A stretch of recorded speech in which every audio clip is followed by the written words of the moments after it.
season-long point streak looked to make it 11 tonight in Winnipeg, while also picking up their third straight win over the Jets as well.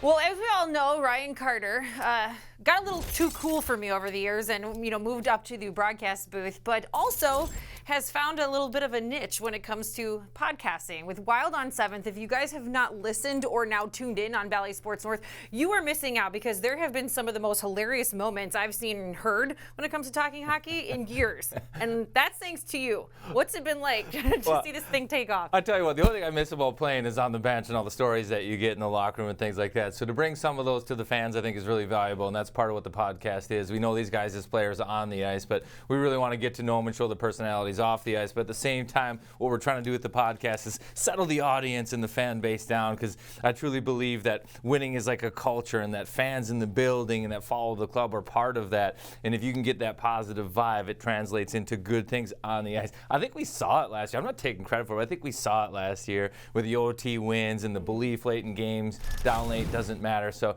with us, it's all about changing the vibe around Minnesota sports. It's not set up for failure. These guys are going to win eventually. We just got to believe, and at the same time, they're people. We like them. Let's get to know them. No doubt. And Jake Middleton is the latest guest. We all know that last year when he joined the team at the deadline, he quickly won over the fan base. This year, he's become a fan favorite, whether that's because of his tarps off interviews or that signature mustache and smile as well. You cannot help but like the guy. So here's what he had to say about that signature smile. I'll just let you listen.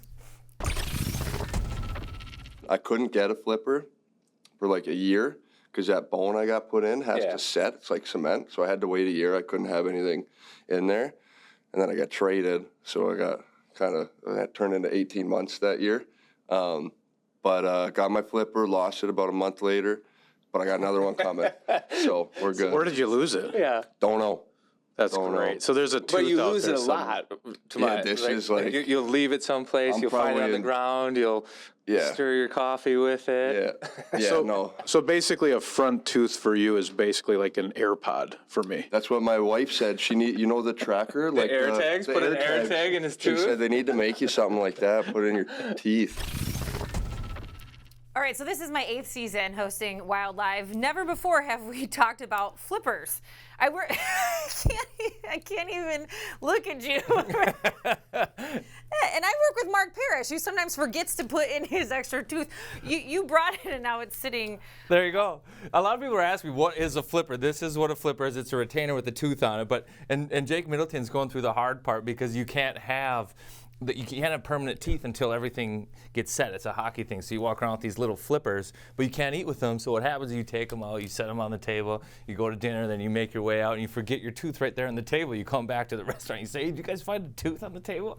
You feel ridiculous asking, but the reality is you need that tooth back, right? But we just like to have fun on the podcast, and we learn about these guys a little bit in probably ways that we didn't think we would, which is kind of fun. I'm learning about you. And that's what a flipper is. I've had like 6 people be like, what's a flipper? So now we know. But yes, you guys do a great job. As a fan, you feel more invested in the team when you get to know them besides what you see on the ice. So keep up the great work, my friend. You guys do a great job. Appreciate you listening. Yeah, anytime.